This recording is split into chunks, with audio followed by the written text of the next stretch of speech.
विरोधक जे बोलतात ना, ते एकतर खोटं आहे सरळ सरळ. आणि मी त्यांना वारंवार म्हणतोय की तुम्ही विकासावर बोला.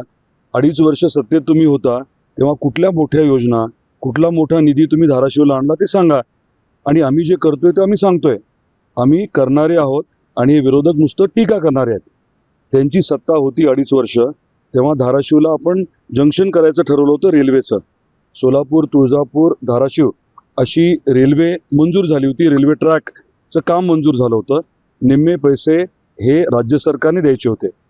उद्धव सरकार होतं तेव्हा मी वारंवार पाठपुरावा केला, परंतु शेवटपर्यंत 1 रुपया पण त्यांनी दिला नाही. आता शिवसेना जय भवानी जय शिवाजी हे घोषवाक्य वापरते.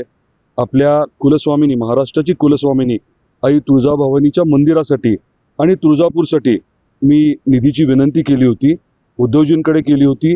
शेवटपर्यंत त्यांनी 1 रुपया दिला नाही. मग मी दुसरी विनंती केली की ठीक आहे, मी केंद्राकडनं पैसे आणतो, तुम्ही फक्त आराखडा मंजूर करा. तरी देखील त्यांनी मंजुरी देऊन आराखडा वरती पाठवला नाही. दुर्दैवाने त्या 2.5 वर्षात रेल्वेचे काम होऊ शकलं नाही आणि मंदिराला किंवा तुळजापूरला 1 रुपया सुद्धा या माध्यमातून मिळू शकला नाही. आता या कालावधीमध्ये या 2 आमदार खासदार हे दोघांनी नेमकं आपल्या जिल्ह्यासाठी काय केलं सांगावं ना. रेल्वेसाठी काही हालचाल केली का? तुळजापूरसाठी काही हालचाल केली का? कौडगावच्या MIDC साठी एखादी बैठक लावली का? काय केलं नेमकं? बोलायला काही नसल्यामुळे हे सांगितलं जातं. आता जो स्थगितीवाला विषय हे 140 कोटी आणले कोणी?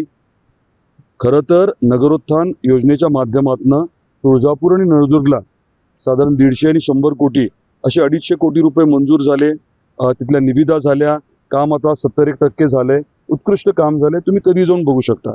माझी तेव्हा इच्छा होती की तुळजापूर नळदुर्गच्या बरोबर जिल्ह्याचं ठिकाण असल्यामुळे, माझा आधीचा मतदारसंघ असल्यामुळे इथे देखील नगरोत्थानच्या रस्त्याची कामं, नालीची कामं व्हावी. आपल्या शहरामध्ये, धाराशिव शहरात रस्त्याची परिस्थिती या अंडरग्राऊंड ड्रेनेज सिस्टम वगैरेमुळे अतिशय भयानक झालेली आहे. आणि हे सगळं मी आदरणीय देवेंद्रजींना सांगितलं, तेव्हा ते उपमुख्यमंत्री होते. संबंधित खातं हे मुख्यमंत्री एकनाथरावजी शिंदे साहेबांकडे होतं.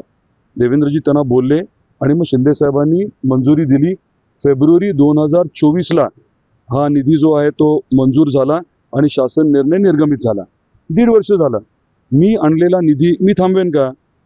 स्वाभाविक गोष्ट आहे की काही लोकांचा याच्यामध्ये राजकीय स्वार्थ होता, इतर काही स्वार्थ होता. त्यामुळे त्यांनी आडकाठी आणली. झारीतले शुक्राचार्य कोण आहेत तुम्हाला माहिती आहे. आता ऑपरेशन टायगरचं कालच पालकमंत्री महोदय बोललेले आहेत. त्यामुळे हे सर्व पाप करणारे कोण आहेत हे स्पष्ट आहे. मी निधी आणणार आहे, काम करणारा, मी सकारात्मकतेने राजकारण करतो, नियोजनबद्ध राजकारण करतो. विरोधकांनी सांगावं ना की धाराशिव शहराचा विकास आराखडा त्यांनी काय तयार केला आहे, त्याला किती पैसे लागणार आहेत, ते पैसे कुठनं आणणार आहेत.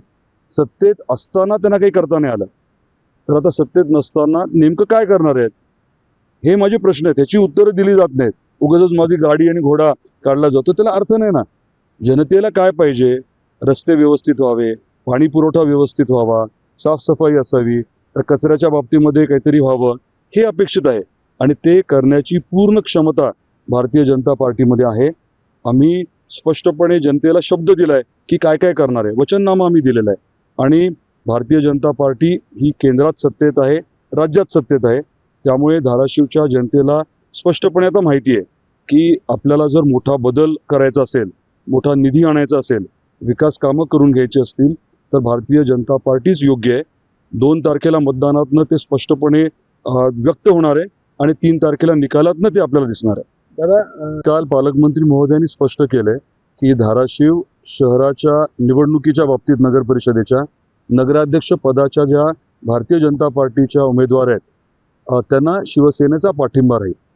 म्हणजे शिवसेनेचे जे नेते कार्यकर्ते आहेत धाराशिव शहरातले, हे सर्वजण नगराध्यक्ष म्हणून नेहा राहुल काकडे या ताईंना मतदान करा, कमळाला मतदान करा असं आवर्जून सांगणार आहेत.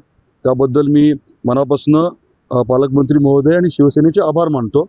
आणि यातनं स्पष्ट होतंय की जे काही थोडंसं मागे पुढे होतं, कारण कार्यकर्ते असतात, त्यांच्या आकांक्षा असतात, अपेक्षा असतात, त्यामुळे थोडंसं मागे पुढे झालं. परंतु युती म्हणून शिवसेना आणि भारतीय जनता पार्टी हे नॅचरल अलायन्स आहे.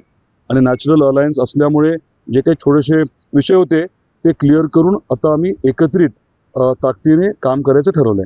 नळदुर्ग असेल किंवा धाराशिव असेल, विरोधक मग तिकडे एकदा इंग्रजी आरोप करतात की राष्ट्रवादी जी आहे ती निवडणुकीत भाजपला जिंकवण्यासाठी मतविभाजनासाठी उभारली. त्यातून काय असं ठरलंय का काय? ह्या आरोपाकडे नाही. कसं पाहता?